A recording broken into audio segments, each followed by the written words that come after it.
கர்த்தர் உங்களை ஆசீர்வதிக்குவார். பெரிய வெள்ளி நீங்க 7 வார்த்தையை குறித்து நீங்க தியானம் பண்ணியிருப்பீங்க. 7 வார்த்தையை குறித்து யூடியூப்ல எல்லாம் நீங்க கேட்பீங்க.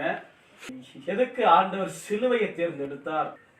தேவனுடைய ஆலயம் 70வது நூற்றாண்டுல இடிக்கப்பட்டு அதுக்கு பிறகு கட்டவே இல்லை. அப்ப அது வரைக்கும் என்ன நடந்துச்சுன்னா, தேவனுடைய ஆலயத்துல ஒரு பலிகள் செலுத்திட்டே இருந்தாங்க. ஏதாவது ஒரு பலிகள், நம்முடைய பாவ நிவாரணைக்கு ஒரு பலிகள் செலுத்திட்டே இருந்தாங்க. அதுக்கு பிறகு நிப்பாட்டப்பட்டுச்சு. அதுக்கு பிறகு பலி கொடுக்க வழி இல்லை. அப்ப தேவனும் பார்த்தாரு, எவ்வளவு நாள் ஒவ்வொரு மிருகமாக பலி கொடுத்துட்டே வருவாங்க, இதுக்கு ஒரு முற்றுப்புள்ளி வைக்கணும்னு சொல்லிதான் ஆண்டவராக இயேசு கிறிஸ்து நம்ம தோற்றத்துல இறங்கி வந்தார். இதுக்கு ஒரே ஒரு முற்றுப்புள்ளி, இது தொடர்ந்து இந்த பலிகள் போய்கொண்டே இருக்கக்கூடாதுன்னு சொல்லி இது ஒரே ஒரு தீர்வு கொடுக்கலாம்னு சொல்லிதான் ஆண்டவராக இயேசு கிறிஸ்து இறங்கி வந்தார். உண்மைக்கே பாத்தீங்கன்னா நம்ம 1 கொரிந்தியர் 11வது அதிகாரத்துல என்ன வாசிக்கிறோம்னா, ஒரு புதிய உடன்படிக்கை அது இந்த நாளில உருவாக்கப்பட்டது நமக்கும் தேவனுக்கும். எத்தனை பேர் புரியுது? ஒரு புதிய உடன்படிக்கை ஆண்டவர் நமக்கும் ஆண்டவருக்கும் பரலோகத்துக்கும் ஒரு புதிய உடன்படிக்கை அவர் உண்டு பண்ணியிருக்கிறார். ஏன்? நாமும் தேவனோடு கூட தொடர்ந்து ஐக்கியமாக இருக்கும்படிக்காக ஒரு புதிய உடன்படிக்கை நமக்கும் அவருக்கும் தேவன் உண்டு பண்ணின நாள் இது. இந்த நாள் என்ன நாள் தெரியுமா? நம்முடைய பாவத்தை நீக்கும் நாள், நம்மளை பரிசுத்தப்படுத்தின நாள் இது. அல்லேலூயா. அப்போ ஒருவேளை நம்ம ஐயா சொன்னது போல நம்ம இன்னுமாக பாரத்தோடு இருக்கவே இருக்கலாம்னா அந்த பாரம் இன்னைக்கு உங்களுக்கு நீக்கப்படும். அந்த குற்ற பாரம் உங்களுக்கு நீக்கப்படும். ஏன்னா தேவன் உங்களை மன்னித்த நாள், தேவன் உங்கள் இடத்துல இருந்து பாவத்தை நீக்கிற நாள், அவர் உங்கள் மேல அந்த ரத்தத்தை சிந்தின நாள் இது. தேவன் உங்களை பரிசுத்தப்படுத்தின நாள். தேவன் இந்த நாளில உங்களை பரலோகத்துக்கு தெரியப்படுத்தின நாள் இது. அப்பா கிட்ட சொல்றாரு, ஆண்டவரே இவங்களெல்லாம் என்னுடைய பிள்ளைங்க, நான் இவங்களை தகுதிப்படுத்திருக்கீங்க, இவங்களை ஏற்றுக்கொள்ளலாம் என்று சொல்லி ஆண்டவர் உங்களையும் என்னையும் நம்ம பரலோகத்துக்கு தெரியப்படுத்தின நாள் இது. ஆமென். அல்லேலூயா. அப்ப இந்த நாள் எவ்வளவு ஒரு முக்கியமான நாள், எவ்வளவு சந்தோஷமான நாள். அல்லேலூயா. அப்ப இந்த நாளில நமக்கு ஒரு பெரிய விடுதலை. எபிரேயருக்கு எழுதின நிருபம் 9வது அதிகாரம் 22வது வசனத்தை எடுத்து ஒருத்தர் யாராவது வாசிக்கலாம். நியாய பிரமாணத்தின்படி கொஞ்சம் குறைய எல்லாம் இரத்தத்தினாலே சுத்திகரிக்கப்படும். ரத்தம் சிந்துதல் இல்லாமல் பாவ மன்னிப்பு உண்டாகாது. எத்தனை பேர் புரிஞ்சது? ரத்தம் சிந்துதல் இல்லாமல் மன்னிப்பு உண்டாகாது. ஆமென் சொல்லுங்களேன். ஹல்லேலூயா. ரத்தம் சிந்துதல், அது பரிசுத்த ரத்தம் சிந்துதல் இல்லாமல் பாவ நிவாரணம் இல்லை. ஒரே ஒரு தரம் ஆண்டவராக இயேசு கிறிஸ்து நமக்காக ரத்தம் சிந்தினபடினால நமக்கு பாவம் நிவாரணம் உண்டு பண்ணியிருக்கிறார், நம்மளை தகுதிப்படுத்தி இருக்கிறார். நீங்கள் பார்த்து கொண்டிருக்கிற, நீங்கள் கேட்டுக்கொண்டிருக்கிற அருமையான பிள்ளைகளே, தேவன் உங்களை தகுதிப்படுத்தி இருக்கிறார். குற்றம் ஒரு பாரம் உங்களுக்குள்ளாக இருந்தா தேவன் உங்களை இன்னைக்கு இப்ப உங்களை தகுதிப்படுத்திக் கொண்டிருக்கிறார். அவர் என்ன சொன்னார் தெரியுமா? இது என்னுடைய உடன்படிக்கையான மாசற்ற ரத்தம் இது என்று சொன்னார். குற்றம் அறியாத ரத்தம் இது வாங்கி பருகுங்கள் என்று சொன்னார். இது என்னுடைய சரீரம் என்று சொல்லி தேவன் நமக்காக கொடுத்த நாள் இது. எத்தனை சந்தோஷம், எவ்வளவு சந்தோஷப்படணும் நம்ம. அல்லேலூயா. அல்லேலூயா. தேவன் 7 வார்த்தை சொல்லி தேவன் நமக்காக சொல்லி வைத்து போயிருக்கிறார். அப்படியாக வாசிக்கிற நீங்க குறித்து வைத்துக் கொள்ளுங்கள். ஒருவேளை வேதத்துல கூட கிடைக்கலாம், யூடியூப்ல கிடைக்கலாம். ஒரு விஷயம் கூட நான் சொல்லுகிறேன்.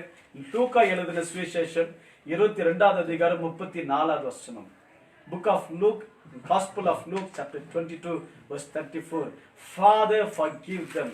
ஆண்டவரே இவர்களை மன்னியும் என்று சொல்லி மன்னிப்பு கேட்ட நாள் இது.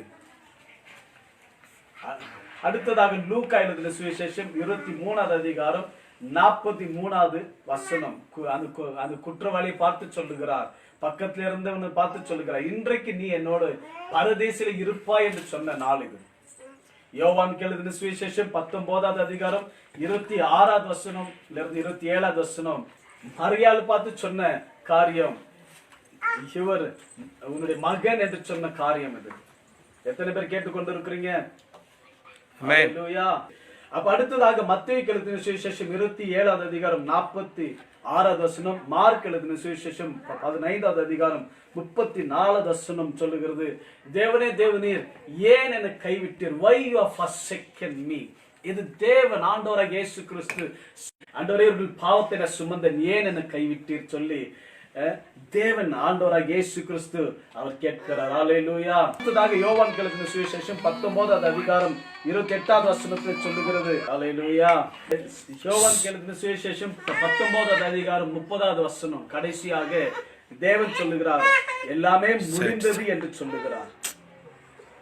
அல்லேலூயா. அப்ப தேவன் எல்லாம் முடிந்தது என்று சொல்லிட்ட பிறகு இந்த நாளில நமக்காக முடித்து அவர் வெற்றி சிறந்தவராக, நம்முடைய பாவத்தை எல்லாம் போக்கி நமக்கு வெற்றி சிறந்தவராக தேவன் நமக்காக செய்த காரியங்களை நாம பார்க்க வேண்டும், நம்ம கவனிக்க வேண்டும்.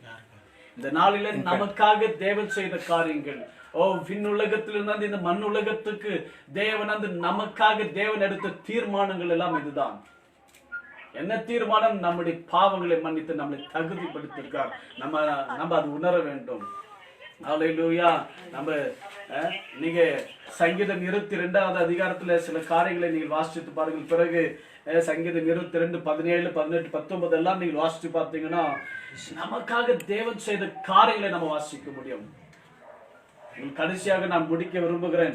யோவான் எழுதின சுவிசேஷம் 1வது அதிகாரம் 28வது வசனத்தை வாசிக்கலாமே.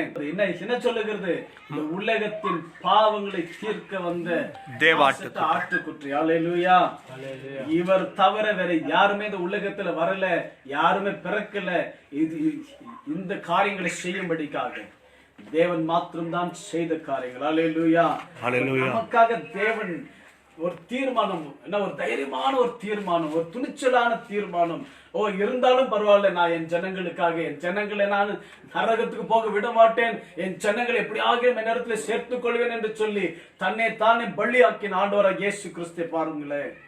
இந்த நாளில நமக்காக செய்த காரியங்கள், நம்ம ஒரு விஷயமாக நம்ம தலைகளை வணங்கி, கண்களை மூடி தலைகளை வணங்கி நம்ம ஒப்பு கொடுக்க போகிறோம். ஆண்டவரே, என்னுடைய பாவத்தை மன்னித்தவர், இதுக்கு பிறகு நான் பாவம் செய்ய மாட்டேன் சுவாமி, இதுக்கு பிறகு நான் துணிச்சலான பாவங்களும் தெரிந்தும் தெரியாத பாவங்களுக்கு நான் ஈடுபட மாட்டேன் சுவாமி. இந்த உலகம் இந்த நாளில போய் கொண்டிருக்கிற நிலைமையை பார்க்கும் போது நம்ம என்ன காரியத்தில் ஈடுபட்டு இருக்கிறோம்? நம்ம ஒருவேளை நம்முடைய பாவத்தின் நிமித்தமாக தேவன் இந்த தண்டனையை கொடுத்தாராம். அல்லேலூயா. போதும். எத்தனை வருஷம் ஒரு கிறிஸ்தவனாக இருந்து, ஒரு ரட்சிக்கப்பட்டவனாக இருந்து, ஆண்டோடைய இந்த மாசத்தை இந்த ரத்தத்தினால கழுவப்பட்டவனாக இருந்து நம்ம மீண்டும் மீண்டும் மீண்டும் பாவம் செய்தது போதும். ஒரு முற்றுப்புள்ளி வைக்கலாம். யாருக்காக? ஆண்டவர் தேவன் நமக்காக தியாகம் செய்தார். அவருக்காக, வேற யாருக்கும் வேண்டாம். அவருக்காக ஒரு முற்றுப்புள்ளி வைக்கலாம். ஆண்டவருக்காக ஒரு பரிசுத்த வாழ்க்கை வாழலாமே. அல்லேலூயா. அந்த பரிசுத்த வாழ்க்கை அப்பா ஆண்டவராக இயேசு கிறிஸ்து அப்பா இடத்துல பரிந்து பேச அவருக்கு உதவியாக இருக்கும். நம்ம பரிசுத்தமா வாழ்ந்தாதான் ஆண்டவர் நமக்காக பரிந்து பேச அவருக்கு நலமாக இருக்கும். நம்ம மீண்டும் மீண்டுமாக பாவம் செய்து கொண்டிருந்தால் நமக்காக எப்படி அவர் பரிந்து பேசுவார்? வாழ்க்கையை ஒப்பு கொடுக்கலாமா? அல்லேலூயா. ஒரு விஷயமாக நம்ம அறிக்கை செய்யலாமா? கணவன் மனைவிக்காக இருந்தாலும் சரி, மனைவி கணவனுக்குள்ளாக ஒரு பாவம் செய்யக்கூடாது. அதே சமயத்தில் பிள்ளைகள் பெற்றோர்களுக்கு விரோதமாக ஒரு பாவங்களையும் செய்யக்கூடாது. பிள்ளைகளுக்குள்ளாக சகோதர சகோதரிகளுக்காக ஒரு பாவம் செய்யக்கூடாது. வீட்டிலும் சரி, வெளியிலும் சரி, சபைக்குள்ளாகவும் சரி, எந்த பாவத்திலும் நாம் ஈடுபடக்கூடாது. முடிந்த வரைக்கும் நம்ம சரீரத்தை ஒடுக்குவோம். ஆண்டவருக்காக பரிசுத்தமாய் வாழலாம். எதுக்கு ஒளிவு மறைவு? நம்ம செய்துதான் நம்ம என்ன சாதிக்க போகிறோம்?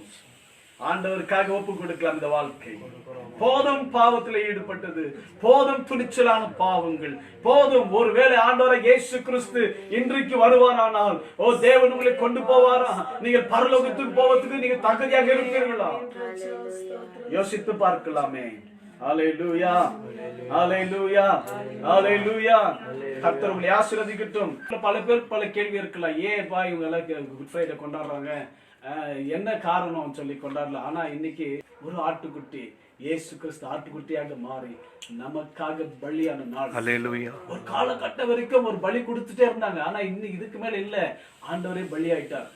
நம்ம அப்ப இந்த உலகத்தின் பலியால செல்லுப்படாது, ஒரே ஒரு பலிதான் செல்லுப்படும். அது ஆண்டவராகிய இயேசு கிறிஸ்து. தேவன் உங்களை நேசிக்கிறார்.